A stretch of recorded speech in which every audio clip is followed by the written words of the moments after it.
আপোনালোকে যদি YouTube channel খোলে, ইউটিউব চেনেল খোলাৰ পিছতে প্লে'লিষ্টটো যদি দিব জনা নাই, সেইকাৰণে আজি ভিডিঅ'টো চাই লওক। ভিডিঅ'টো আপোনালোকৰ কাৰণে বহুত ইম্পৰ্টেণ্ট হয়। আমি প্ৰথমতে ইউটিউবত যাব লাগিব। ইউটিউবত গৈ আপোনালোকৰ নিজৰ ডাইৰেক্ট প্ৰফাইলত যাব লাগিব। প্ৰফাইলটোত যোৱাৰ পিছত ইয়াত প্লে'লিষ্ট বুলি লিখা আছে, ভিউ অলত টিপিব লাগিব। তাৰপিছত একেবাৰে ওপৰত 3 ডটত ক্লিক কৰিব লাগিব। ইয়াত আছে ক্ৰিয়েট এ নিউ প্লে'লিষ্ট। ইয়াত টিপি আপোনালোকে যিমানবোৰ দিম বুলি ভাবিছে দিব পাৰে, মানে আপোনালোকে ভাল ইয়াত বোলে মই এটা দিছোঁ বাৰু নেক্সট।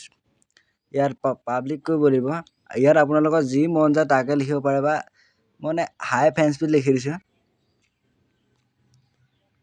চ' ইমানবোৰ কৰাৰ পিছত আপোনালোকৰ প্লে'লিষ্টত যাবগৈ বাৰু। এইটো চাই ল'ব পাৰে। মোৰ প্লে'লিষ্ট এই আহি গ'ল। আপোনালোকৰ যদি এনেকৈ দিব বিচাৰে এই ভিডিঅ'টো চাই পিনি দিব পাৰিব। Bye bye.